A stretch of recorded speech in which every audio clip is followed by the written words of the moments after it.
Thank you very much.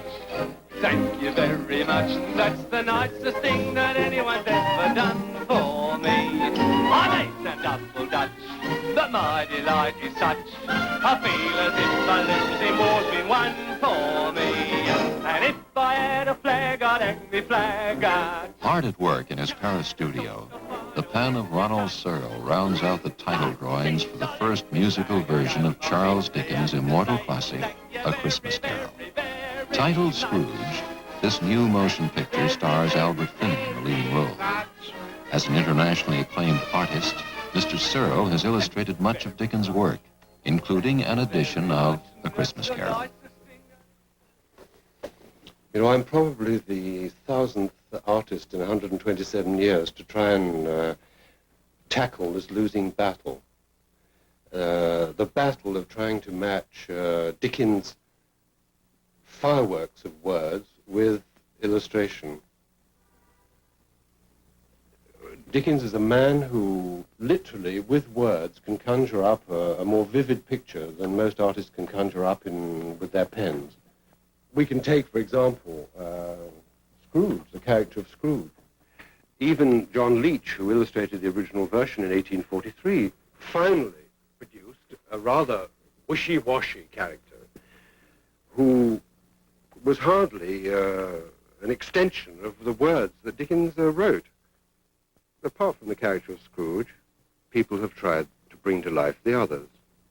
Cratchit, Tiny Tim, almost a commercial advertisement for soap. Everyone happy, everyone round, everyone clean, and everyone gay. Missing perhaps the depth of Dickens, Arthur Rackham. There's a certain amount of atmosphere of Dickens, but not what Dickens suggested in his descriptions. Of course, the genius of Dickens was the genius of words. He was an artist in words, and that's why he's always excited artists to try and match in drawing what he did with words.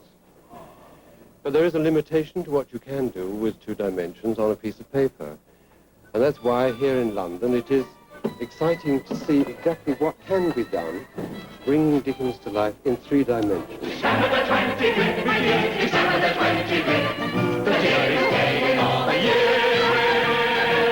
December the 25th,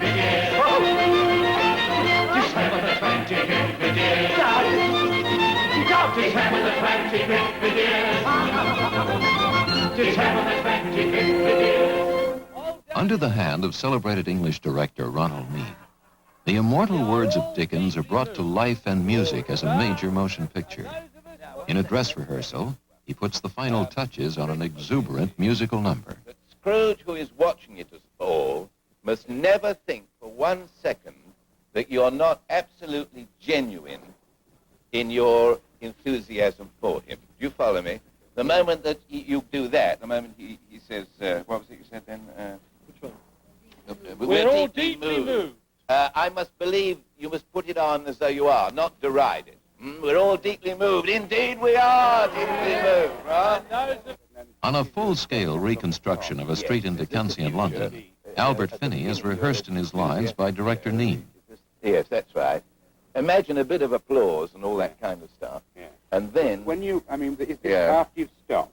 After I've You stopped... want like me looking around at the people or yes, at the top? a brief looking Look around at the the future. people. For is this the future? Is this the future? Yes. And I mean, in its definitely- suspended future. It's Yeah. astonishing. You never Yeah. expected it. Working with his director, and from his own acting experience, Finney rose to the challenge of recreating the classic miser, All right? Ebenezer Scrooge. The British star found added inspiration for the character of Scrooge in the vivid lines of Dickens. Dickens is such a theatrical writer. I think you'll find all the guides that you need. I mean, there's a phrase in the book like, he carried his own cold about within him. So he didn't feel cold on the streets. In his isolation, he didn't ever shiver because of his cold heart. Seen on Christmas Eve for the first time by old Scrooge is Tiny Tim, one of Dickens' most beloved characters. On this beautiful winter's morning, if my wish could could come true somehow. Dickens talks about his ferret eyes. That gave me the clue to screwing the eyes up with apparent short-sightedness, and these eyes swiveling about inside to suggest that behind the kind of face and the mask there's a very sharp brain. His eyes dart about, continually looking for where he can make a few shillings or to see if somebody's trying to take him on. Finney takes the dual role of Scrooge as an old man and as a young charmer, spanning 35 years with the ease of a seasoned actor. They say happiness is the folly of fools. Pity for me, one of the fools. I've tried to make him fairly strongish, although he's getting on a bit, but he's kind of fighting the age. He's not a, let's say, decrepit old man. He's a rather tough old man.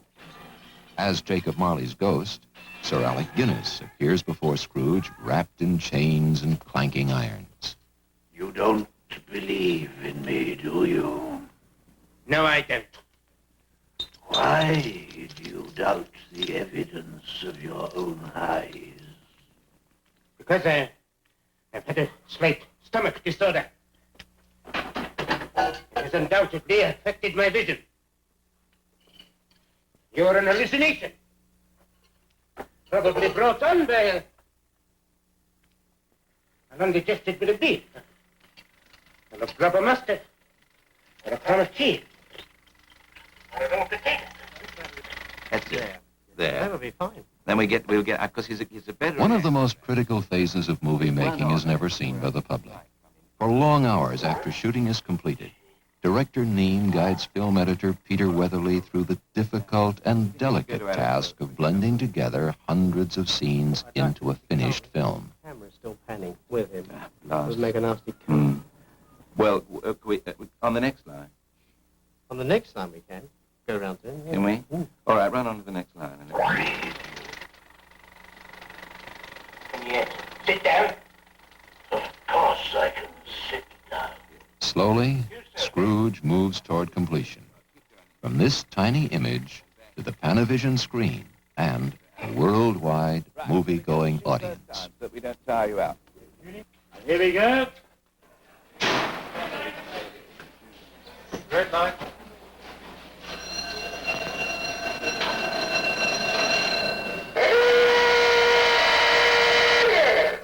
Keep up the enthusiasm. My friends, I thank you from the bottom of my heart. I remember this moment until my dying day. Brought by the ghost of Christmas future, an invisible Scrooge stands before his own funeral.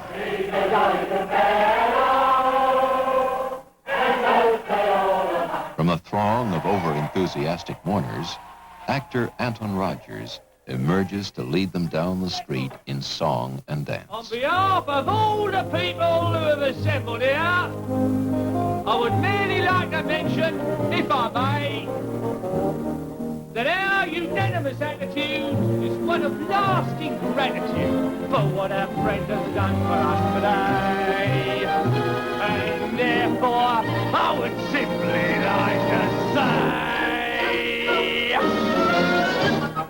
thank you very much. Thank you very much. That's the nicest thing that anyone's ever done for me. I may sound double Dutch, but my delight is such. I feel as if a losing war's been won for me. And if I had a flag, I'd hang me flag out to add a sort of final victory touch. But since I left me flag at home, I'll simply have to say thank you very, very, very much. Thank you very, very, very much. Thank you very much.